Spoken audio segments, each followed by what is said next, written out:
Screen पर आपको एक फोटो दिखाई दे रही होगी। इस फोटो में दिखने वाली महिला का नाम होता है अस्मिता कुमारी।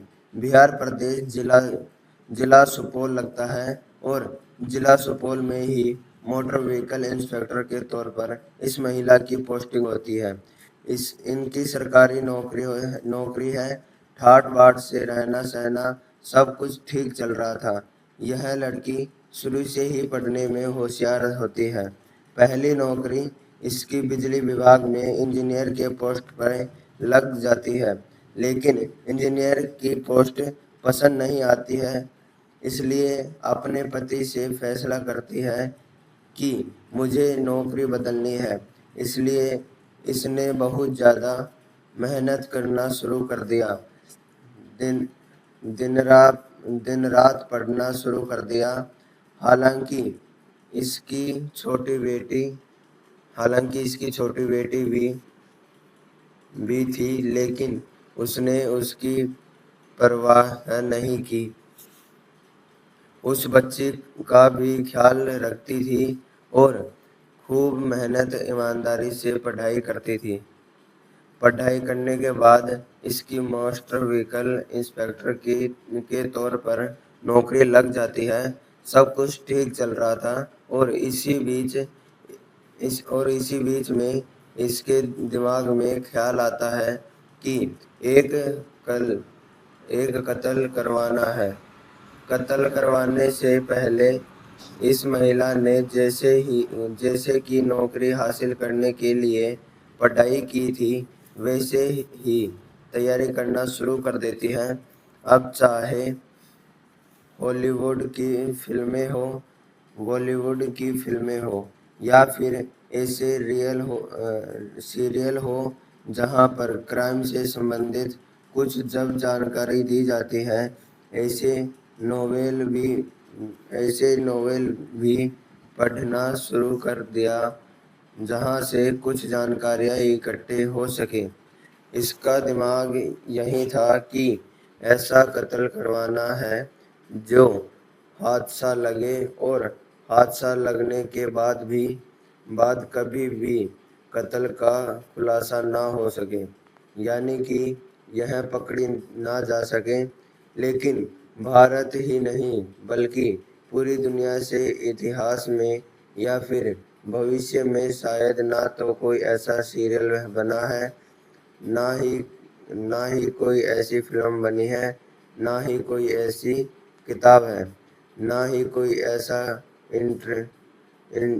इंस्टीट्यूट है कि आप वहां पढ़ने जाए और पढ़ने जाने के बाद कोई अपराध करे, कोई भी अपराध करने या फिर कोई भी करे या फिर कुछ भी ऐसी घटना को अंजाम दे जिससे कि आप पकड़े ना जाए। इससे भी गलती हो जाती है। भले ही इसने चाहे कितनी भी तैयारी की हुई थी। पुलिस को 34 दिन का समय जरूर लगता है, लेकिन जब पुलिस ने घटनाक्रम का खुलासा किया तो लोगों को यकीन लोगों को यकीन नहीं हो रहा था और इसलिए इस महिला को इस महिला का फोटो लगातार सोशल मीडिया पर वायरल हो रहा था। यह कहते हुए वायरल हो रहा था कि इस महिला ने एक कत्ल करवाने के लिए बहुत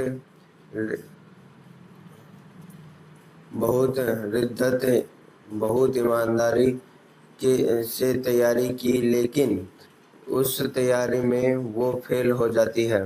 हालांकि इसने एक एग्ज़ाम पास किया था, परीक्षा पास की थी और सरकारी नौकरी हासिल ज़रूर कर लेती है, लेकिन कत्ल में यह फेल हो जाती है। कैसे पकड़ी जाती है और कत्ल क्यों होता है, इसके पीछे की वजह क्या थी, आज की कहानी के माध्यम से जानने और समझने की कोशिश करते हैं।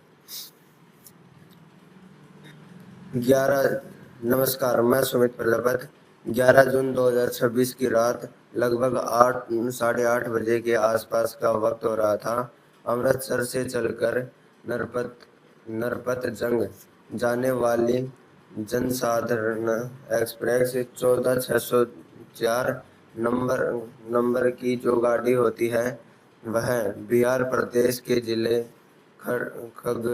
खगड़िया से होते हुए गुजर रही थी। रास्ते में उसका मानसी रेलवे स्टेशन पड़ता है। साथ ही आने वाला स्टेशन था सहरसा। इसी बीच में इन दोनों स्टेशनों के बीच में बदलाघाट एक स्टेशन लगता है। उस बदलाघाट स्टेशन के पहले ही इस गाड़ी को रोक लिया जाता है, यानी कि चेन पुलिंग हो जाती है। रात में जैसे ही चेन पुलिंग होती है उसके बाद फिर इस जनसाधारण एक्सप्रेस में एक तरह से हड़कंप मच जाता है। जो अधिकार होते हैं, जो पुलिस वाले होते हैं, जो अधिकारी होते हैं, जो पुलिस वाले होते हैं, आरपीएफ वाले होते हैं, एकदम से अलर्ट हो जाते हैं।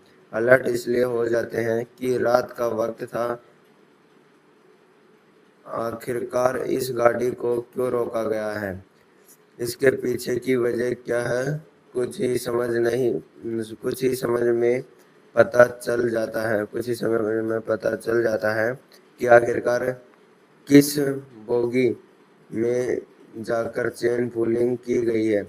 और जैसे ही आरपीएफ के जवान या बाकी कुछ अधिकारी थे मौके पर दौड़कर पहुंच जाते हैं। वहां आने के बाद लाइटों को जलाया जाता है और जैसे ही लाइट जलाई जाती है तो एक व्यक्ति है जो करा रहा है, जो खून से लथपथ है, जिसे जीने की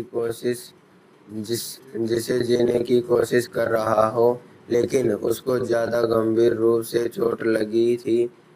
लोगों से पूछा जाता है। जब पूछा जाता है तो बताया जाता है कि किसी ने इसके ऊपर गोली चला दी है और चलाने के बाद जो इसने गोली चलाई थी उन्होंने ही चेन पुलिंग की है और वो यहाँ से भी भाग चुके हैं।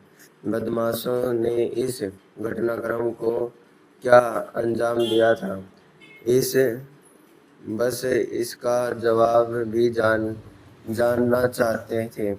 और इसी बीच में वायरलेस कर दिया जाता है। जैसे ही वायरलेस किया जाता है तो नज़दीकी पुलिस स्टेशन जो लगते हैं वहाँ से टीम भी मौके पर पहुंचने लगती है और मौके पर आ जाती है।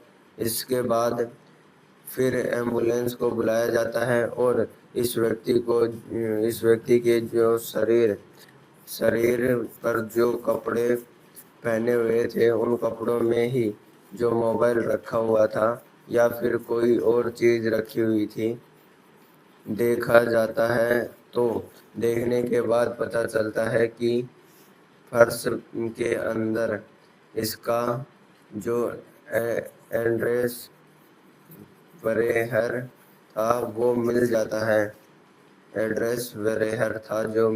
है। इस व्यक्ति का नाम होता है देव कुमार गुंजन, जो कि झारखंड प्रदेश के गोड्डा का वो रहने वाला होता है, लेकिन वर्तमान में बिहार प्रदेश के जुमई एक जगह लगती है, जुमई में ही मलयपुर बिजली घर लगता है। पावर ग्रिड स्टेशन यहाँ पर ग्रेड 1 का वो टेक्नीशियन इंजीनियर होता है। जैसे ही अधिकारियों को सूचना दी जाती है, एम्बुलेंस में तत्काल ही इसको लिटाया जाता है और यहाँ से वो गाड़ियों में सदर हॉस्पिटल है वहाँ लेके जाते हैं। लेकिन डॉक्टर प्राथमिक उपचार करने के बाद कहते हैं कि हालत बहुत ज़्यादा सीरियस बनी हुई है, सीने पर गोली मारी गई है, इसलिए इसको उच्च निहा हायर मेडिकल सेंटर इसको लेके जाया जाए, वहाँ इसका इलाज करवाए। अब यहाँ से यानी कि खगड़िया सदर हॉस्पिटल सीधा बेसूस बेंगूसरिया हॉस्पिटल लेके जाते हैं और बेंगूसरिया हॉस्पिटल में थोड़ा बहुत ही इलाज कर पाते हैं। डॉक्टर कहते हैं कि हालात बहुत ज़्यादा सीरियस हैं, इसलिए यहाँ से इसको हायर मेडिकल सेंटर लेके चले जाएं। जब बिहार के राजधानी घाट का मेदांता हॉस्पिटल होता है, बिहार पर इस व्यक्ति यानी कि इंजीनियर को भर्ती करवाया जाता है। डॉक्टर ऑपरेशन करना शुरू कर देते हैं और सफल ऑपरेशन हो जाता है। जहां इसको गोली लगी हुई थी उस गोली को निकाल लिया जाता है, लेकिन इस व्यक्ति को बचाया नहीं जा सका। यानी कि 11 जून 2026 की रात लगभग 8:30 बजे के आसपास इस व्यक्ति को गोली मारी गई थी और अगली ही तारीख यानी कि 12 जून 2026 को इलाज के दौरान इस व्यक्ति की मौत हो जाती है। और जैसे ही मौत होती है तो इसके बाद फिर रेल थाना माह लगता है मानसी, वहां पर एक एफआईआर दर्ज की जाती है और एफआईआर होती है BENS की धारा 309 से 6 आर्म्स एक्ट के धारा 27 इसमें मुकदमा दर्ज कर दिया जाता है और इस मामले की जो जांच पड़ताल दी जाती है वो जांच पड़ताल कटिहार रेल मंडल की पुलिस को दी जाती है, क्योंकि मामला रेल विभाग से जुड़ा हुआ था, बड़ा सीरियस मैटर हो गया था।